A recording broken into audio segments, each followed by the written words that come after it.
بسم الله الرحمن الرحیم د هادي ټي وی ډیرو قدرمنو کتونکو السلام علیکم ورحمت الله وبرکاتہ.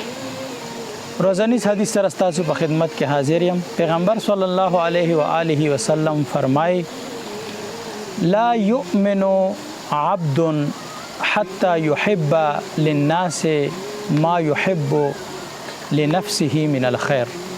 پتا سو کې یو کس هم تر هغه وخت پورې یعنی یو بنده هم تر هغه وخت پورې ایمان صحیح نه دی راوړی چې تر کوم وخت پورې هغه نور خلق له هغه سنخ وخی چې کم سزان لخوخی، یعنی کم خیر چې ځان لخوخی هغه په کار د نور له هم خوخ کی.